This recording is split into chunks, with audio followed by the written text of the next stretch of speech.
आज हम doctor APJ Abdul Kalam की जो कोटेशंस है उसके थ्रू उनके थॉट प्रोसेस को समझने की कोशिश करेंगे। जो उनका सबसे पहला कोट है और सबसे फेमस कोट है वो है, you have to dream before your dreams can come true. There are two ways of living life.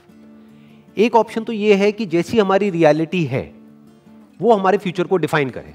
For example, आज आपकी करंट रियलिटी ये है, इस लेवल पे है, आपके पेरेंट्स ने यहां तक अचीव किया है, तो अगर उसके बेस पे आपका फ्यूचर डिसाइड होगा तो मैक्सिमम वहां से आप यहां तक सोच सकते हो। आपके पेरेंट्स भी यहां से यहां तक सोच सकते हैं, उससे ऊपर नहीं सोच सकते। बट अगर हम चाहते हैं कि हमारा जो फ्यूचर है वो प्रेजेंट से और पास्ट से बिल्कुल अलग हो, तो उसके लिए ड्रीम्स की जरूरत है, उसके लिए इमेजिनेशन की जरूरत है कि वो इमेजिनेशन आपको भगाए, ना कि आपकी जरूरतें या आपकी मजबूरियां आपको भगाएं। और इमेजिनेशन की खास बात क्या है, आपके हाथ में पूरा कंट्रोल है कि आप कहां तक सोच सकते हो, आप कहां तक इमेजिन कर सकते हो। उसका आपकी रियलिटी से कोई कनेक्शन नहीं है। हो सकता है आप एक ऐसे बैकग्राउंड से हो जहां से कि वो इमेजिनेशन दूर दूर तक मैच नहीं हो रही है। और उसका सबसे बड़ा एग्जाम्पल कौन है? Doctor APJ Abdul Kalam. पहले तो एक इतने छोटे से गांव से निकल करके एक इतना बड़ा साइंटिस्ट बनना, और उसके बाद में भी इस कंट्री के प्रेसिडेंट बनना। लाखों करोड़ों स्टूडेंट्स के लिए वो एक आइडल हैं आज भी। अगर जिस बैकग्राउंड से वो आए, जो उनकी रियलिटी थी, अगर उसके बेस पे उनका फ्यूचर डिसाइड होता तो कभी भी वो इसका 1% भी अचीव नहीं कर पाते जो उन्होंने अचीव किया। लेकिन जो भी कुछ उन्होंने अचीव किया वो किया अपनी ड्रीम्स के बेस पर। और अगर ध्यान से उनकी लाइफ को ऑब्जर्व करोगे तो कभी भी उनका सपना ये नहीं रहा कि मुझे ये पाना है, मुझे वो पाना है, मुझे वो पाना है, मुझे वो पाना है, क्योंकि ये सपना तो आपको भिखारी बना देता है। उनका सपना हमेशा से ये रहा है कि मुझे ये करना है, मुझे ये करना है, मुझे ये करना है, मुझे ये करना है, अब ये कर लिया, अब ये करना है, अब ये कर लिया, अब मुझे ये करना है, अब ऐसे कॉन्ट्रीब्यूट करना है, अब ऐसे शेयर करना है। इनफैक्ट एक आदमी की असली पहचान इससे नहीं होती कि उसको कितना मिला है, क्योंकि अगर इसी से होती तो सबसे ज्यादा लाइफ में किसको मिलता है? एक भिखारी को। पूरी जिंदगी सिर्फ मिलता ही मिलता है। तो एक आदमी की असली पहचान इससे नहीं होती कि उसको कितना मिला है, बल्कि इससे होती है कि उसने क्या दिया है। तो अगर उनकी लाइफ को आप ध्यान से ऑब्जर्व करोगे तो आप एक ही चीज नोट करोगे कि उन्होंने सिर्फ दिया ही दिया है। बड़ी सिंपल लाइफ जी है उनकी लाइफ को अगर आप ऑब्जर्व करोगे, बहुत ही simple life, down to earth life. और लाइफ का सिर्फ एक ही मिशन रहा है कि किस तरीके से मैं कंट्रीब्यूट कर सकता हूं, किस तरह से जो आने वाली जनरेशन है उसको इंस्पायर किया जा सकता है, किस तरह से बच्चों के अंदर जो एक स्पार्क है जो हर बच्चे में होता है उस स्पार्क को इग्नाइट किया जा सकता है। यही उनकी पूरी लाइफ का मिशन रहा है। ऐसी लाइफ कैसे पॉसिबल हो पाई? On the basis of dreams, on the basis of imagining the future as he wanted. In fact जानवरों में और इंसानों में सबसे बड़ा फर्क यही है। जानवरों को उनकी जरूरतें भगाती है, उनकी मजबूरियां भगाती है, उनकी भूख भगाती है। बट इंसान होने का असली मतलब यह है कि आपको आपकी जरूरतें ना भगाएं, बल्कि आपकी सोच भगाए, बल्कि आपकी ड्रीम्स भगाए, बल्कि आपकी इमेजिनेशन भगाए। आप फ्यूचर को खुद इमेजिन करो, जैसा फ्यूचर आप चाहते हो अपने लिए, और फिर उस फ्यूचर को क्रिएट करो। That is the power of being human. इसीलिए कहा जा रहा है you have to dream before your dreams can come true. तो मैंने अपने अलग अलग सेशंस में कई बार ये बात बोली है, लेकिन ये बात इतनी इंपॉर्टेंट है कि एक बार और बोलनी बनती है यहां पर। 90% से ज्यादा लोग लाइफ में इसलिए फेल नहीं होते हैं कि वो कुछ बहुत बड़ा सोचते हैं और उसको अचीव नहीं कर पाते हैं। वो इसलिए फेल होते हैं क्योंकि वो बहुत ही छोटा सोचते हैं और उसको अचीव कर लेते हैं, यानी कि उनकी ड्रीम्स होती ही नहीं है। लोग इसलिए नहीं फेल होते हैं कि उनकी बहुत बड़ी ड्रीम्स थी और वो पूरी नहीं हुई।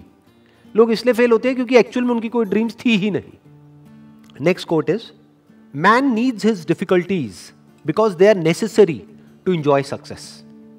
इस कोटेशन की जो डेप्थ है वो वही समझ सकता है जिसने एक्चुअल में बहुत बड़ी सक्सेस लाइफ में अचीव करी हो और जिसने बहुत बड़े बड़े फेलियर्स भी देखे हो। बिल्कुल इसी तरीके से यहां पर क्या कहा जा रहा है कि पानी की इंपॉर्टेंस सिर्फ वो आदमी समझ सकता है जो कभी प्यास से तड़पा हो।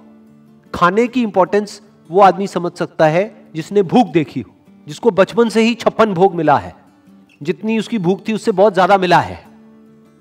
क्या उसके लिए खाने की कोई वैल्यू है? बट जो आदमी 2 दिन से भूखा है उसको आप कुछ रूखा सूखा भी दोगे तो उसकी क्या वैल्यू है उसके लिए, वो सिर्फ वही आदमी जानता है। ऐसे ही सक्सेस का मतलब सिर्फ वो आदमी समझ सकता है जिसको सक्सेस मुश्किल से मिली हो, जिसके बाप ने कुछ किया और करके एक लेवल तक पहुंचा और उस बच्चे को ले जा करके कुर्सी दे दी और वहां पर बिठा दिया। वो कभी नहीं समझ सकता कि सक्सेस का मतलब क्या है। इनफैक्ट सक्सेस को वही आदमी डीपली इंजॉय कर पाएगा और ज्यादा टाइम तक इंजॉय कर पाएगा जिसको वो सक्सेस बहुत ही मुश्किल से मिली हो, जो उसके लिए बहुत तड़पा हो। इसको आप इस तरीके से कह सकते हो कि एसी का मजा एक्चुअल में किसको आ सकता है? जिसने गर्मी को फील किया हो, जिसने गर्मी को एक्सपीरियंस किया हो। जैसे मुझे अपने एक बचपन की एक बात याद है। When I was I think around 8 to 10 years old, तो हमारे घर में पंखे होते थे। तो हमारे एक रिलेटिव होते थे, उनके घर में एसी लगा था। उस वक्त एसी बहुत कम घरों में होता था, आज तो कॉमन हो गया है। मुझे अभी भी एग्जैक्ट याद है वो फीलिंग, जब मैं उनके घर जाता था तो वो जो एसी वाला कमरा था, जैसे ही उसका गेट खोलता था और वो हवा पड़ती थी, ये अंदर थोड़ी देर के लिए बैठने को मिल जाता था, तो क्या फीलिंग आती थी वो मैं ही जानता हूं। That was like heaven on earth. जबकि देखा जाए तो क्या है कि एसी तो है। अब ये फीलिंग क्या कभी उस बच्चे को मिली होगी जो पैदा ही एसी में हुआ? तो मुश्किलों से डरो मत, मुश्किलों को अपना दुश्मन मत समझो। मुश्किलें आपकी एक्चुअल में दोस्त है, क्योंकि जितनी ज्यादा आपने मुश्किलें सही हैं, जितने ज्यादा आपने फेलियर्स देखे हैं, उतना ही ज्यादा आपको मजा आने वाला है जब आपको सक्सेस मिलेगी। Next quote is, it is very easy to defeat someone but it is very hard to win someone. किसी को भी हराना बहुत आसान है। कैसे हराना? चाहे फिजिकली हराना, चाहे बातों में हराना। किसी को भी तोड़ना, हराना मतलब तोड़ना, बहुत आसान है। और विन का मतलब जोड़ना, अपने साथ में जोड़ना बहुत मुश्किल है। It is very hard to win someone. कैसे जीतना? उसका दिल जीतना, उसको जीत लेना, उसको दोस्त बना लेना, उसको अपना बना लेना, उसको अपने साथ जोड़ लेना बहुत मुश्किल है। क्योंकि उसके लिए एक ऐसी क्वालिटी चाहिए जो बहुत ही कम लोगों में होती है। क्या है वो क्वालिटी? पेशेंस। बहुत पेशेंस चाहिए। जैसे आपके घर में कोई पौधा है, उसको तोड़ना कितना आसान है। उसको पकड़ो और जड़ से उखाड़ दो और फेंक दो, बट उसको पालना कितना मुश्किल है। रोज पानी देना होगा, ध्यान रखना होगा, कहीं कीड़े तो नहीं लग रहे, तो खाद डालनी होगी, उसको सनलाइट देनी होगी प्रॉपर, ना ज्यादा ना कम। मतलब कितना एफर्ट है।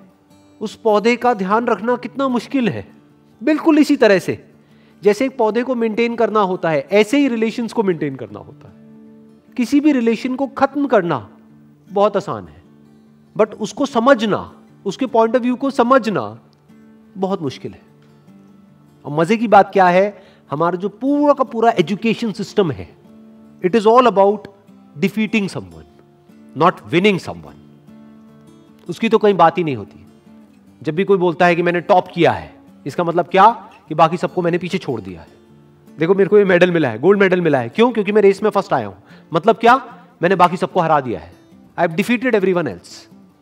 तो हमारी जो ट्रेनिंग हो रही है बचपन से ही, कंडीशनिंग हो रही है, जिस तरह का एटमॉस्फेयर है चारों तरफ, जिस तरह का हमारा एजुकेशन सिस्टम है, जिस तरह की घर पे बातें होती हैं, जिस तरह के कंपैरिजंस होते हैं, यहां तक कि भाई बहन को भी नहीं बख्शा जाता है।